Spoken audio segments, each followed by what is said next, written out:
There's a lot of good news when it comes to deciding to be a writer. You don't need all that many qualifications. In fact, you don't need any qualifications. You certainly don't need to go to college or university. You don't need to do a master's degree in fine arts or literature or anything like that. You don't need to be young. In fact, it's often better not to be.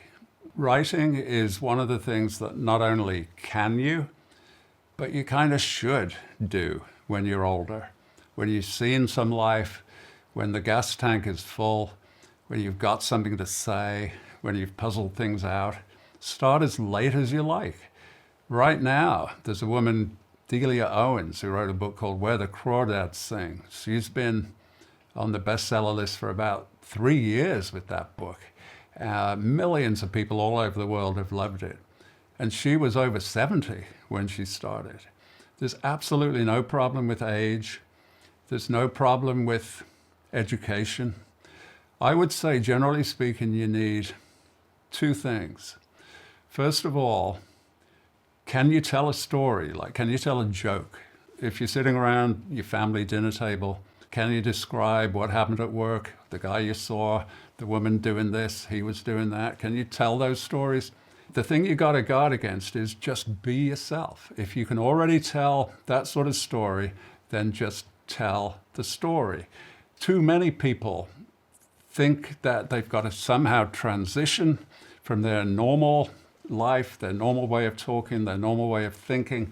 They have to transition to a certain degree of formality, like they're giving a speech at a wedding.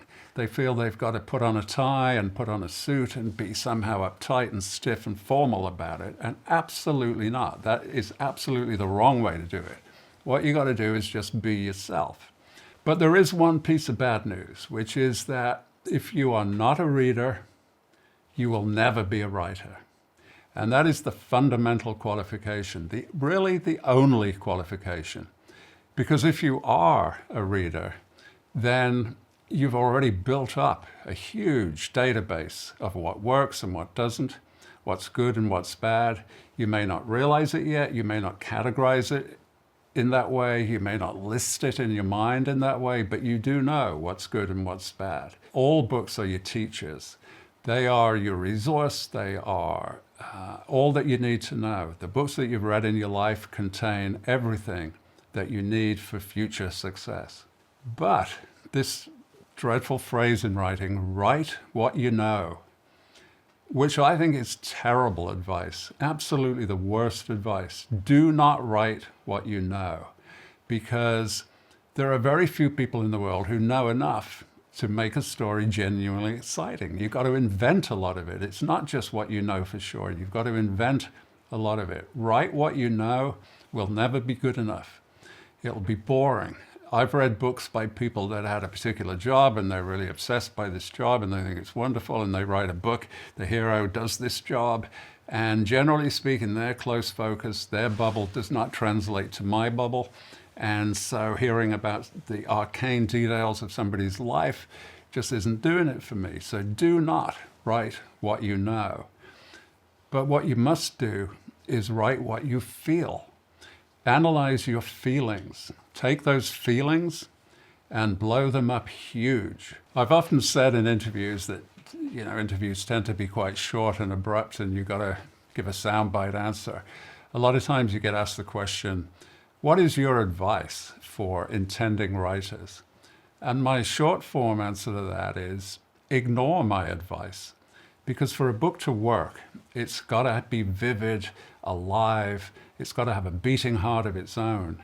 It's got to have some kind of organic vitality that can only come if it is 100% the product of one imagination, i.e. yours, not mine, yours.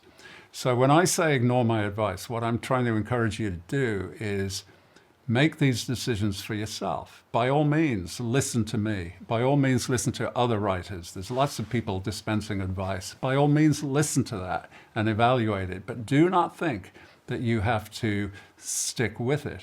You don't have to obey it. It's far more important for your instinct to guide you. So to sum it up, what qualifications do you need before you start to try to write? The good news is virtually none. You don't have to have a degree. You don't have to have studied it in school. You don't have to have any formal qualification whatsoever. All you've got to be able to do is know what is the difference in your life between a book you've enjoyed and a book you haven't enjoyed. And we'll figure out exactly what the difference is. How has the author failed in the books that you didn't enjoy?